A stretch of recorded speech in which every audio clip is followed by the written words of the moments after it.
Hello, my name is Kent Field, and thank you for tuning into this YouTube channel, The Bible versus Opinions. God bless you in your search for the truth. While all people have opinions on many subjects, including the Bible and religion, not all opinions carry the same weight or value. For example, would you go to a plumber for his advice on brain surgery? Would you go to a mechanic for his advice on heart surgery? The point is, not all opinions carry the same weight or value on a particular subject. That's why I'm not offering you my mere opinion, but Bible answers alone. So here's the challenge. Are you open to learning beyond your current understanding and knowledge of the Bible? If so, then this channel is for you. If these studies have helped you to grow in your understanding of the Bible, or even life itself, please like and subscribe and share this channel with others so that they too may be challenged and grow in their understanding of the Scriptures. Jesus told his disciples, what did he say in Matthew chapter 28 and verse 18?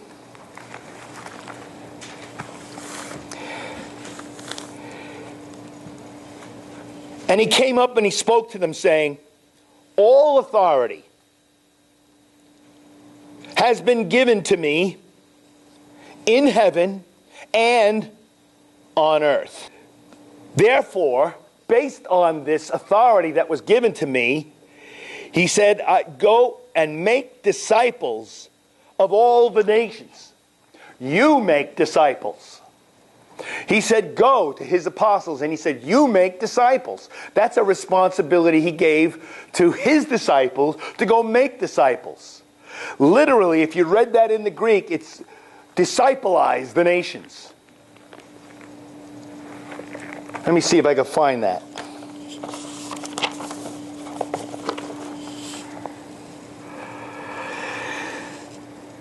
Going therefore, disciple you all the nations. Disciple you all the nations.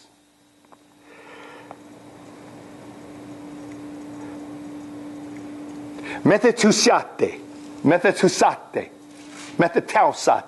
I'm trying to get the pronunciation right. Methotusate. To make disciples, to make them.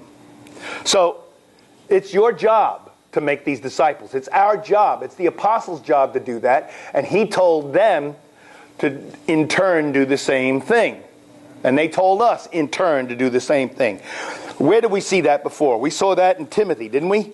2 Timothy. And chapter 2, verse 2. And the things which you've heard from me in the presence of many witnesses, that I've said these things not in secret, not in the closet, but in front of many witnesses. What I've told you, these I want you to entrust to who? What does the verse say? Faithful men. To faithful men. Faithful people. Faithful people who will in turn, you've got to look at their abilities, who will in turn do what? Be able to teach others. Right? They have to have that ability. Not just, oh, you just keep teaching others. Or keep teaching faithful people. You know, some people, their gifts are different, right? Some have the gift of giving. Some have the gift of hospitality. Some have the gift of being sacrificial. Teaching, the Bible talks about, is a gift. Well, we're supposed to look for people who will in turn be able to teach others also. And they can't just have this ability to teach, they must also be faithful. They can't just be faithful, they must also have the ability to teach. That's the way the gospel gets handed down, and that's the way it grows. You know, I shared this chart last week. You can't see it from there, and I'll just put it on the video, a close-up of it when we produce this video from the tape. But basically, at the top of this pyramid, a pyramid scheme. It's a pyramid, and at the top, I didn't put Jesus.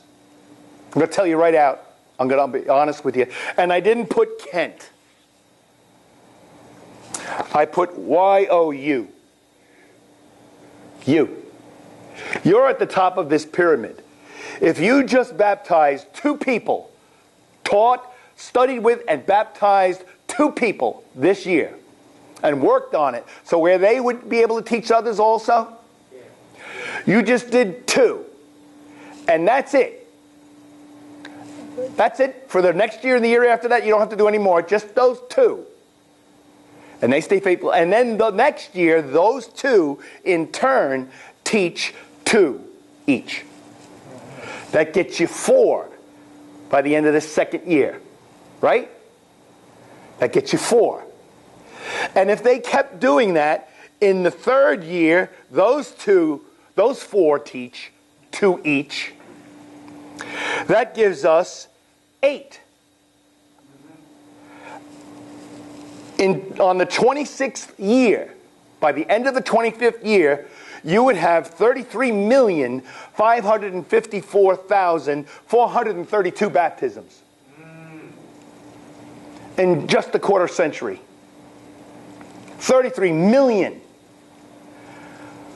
But we don't think in those terms. But if we did, we'd give ourselves reasonable goals. And pressure ourselves and hold ourselves and one another accountable to the just 2 plan. And that's not with these people continuing each person to baptize 2 each year. And you 2 each year. Or this figure would be in the billions. Just 2. In your lifetime. And by the time the 26th years hits, the 25th year is over, you've got more than 33.5 million baptisms into Christ. The math is right here. I did the math. I'll show you the chart. You just carry it on through. So what's the problem? We don't like this thing called accountability. There were guys that went to Sunset School of Preaching, because that's my practical experience, so I'll talk about that. And they didn't like it. And some people dropped out. In fact, the first day there were 85 men and women in my class. The first day. By the end of the first day, 5 had quit. Now these are people that moved their homes, sold their homes, moved all their belongings from other parts of the world, let alone other parts of the country. They mostly weren't local yokels from Texas. And 5 quit after the first day. By the end of the first week, 15 were gone. 15 had dropped out. And after 2 years of the 85 original, 40 graduated. Less than 50%. Now some of those men left and they just honestly said, this isn't for me. I'm not cut out for this, and I have to face that fact. I have to face that. I have to own up to it. I don't either have the ability or whatever. Now consider this. One of the instructors when I was there, I forget what grade he graduated from. I think it was either the 8th or the 10th grade. That's it. At least that's what I was told. And he became one of the teachers there and has written, I don't know, maybe hundreds of books. Dozens and dozens of books. Okay. Authored them, and they're bought around the world by people. And he's still asked to lecture all over the place. So, it doesn't always have to do with how much education you had.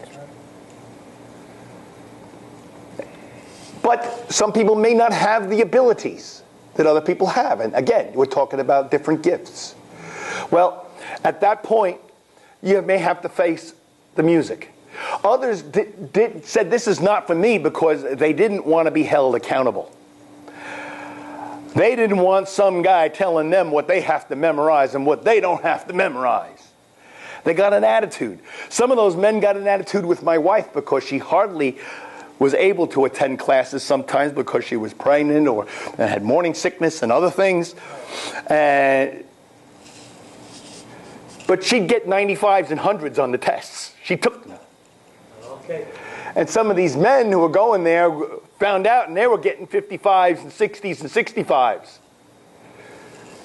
But they weren't studying like her. She did study. She did listen to the classes when I was tape recording them. And again, people have different abilities, but why take it out on her? Why not humble yourself and either buckle up, strap yourself in and go for it, or say, this is not for me. But a lot of people would go off and leave with a bad attitude, and then they'd badmouth Sunset. And they would say things like, if you're not from Sunset, you're not a Christian. And no, Sunset never said that. Well, what's Sunset's position on this subject or that subject? To be honest with you, Sunset doesn't have positions. At least they didn't when I was there. On marriage, divorce, and remarriage, on church leadership, on women in the church, on anything. They had the Bible position. They said, study your Bible. Here's the study tools. I want you to tell us what you find. And that's what they did with us. We had to do the research. We had to study.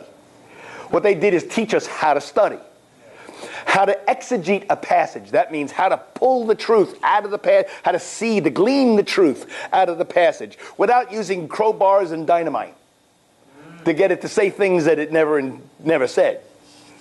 Thanks for being a part of that study segment. I promise you that, Lord willing, there's more to come.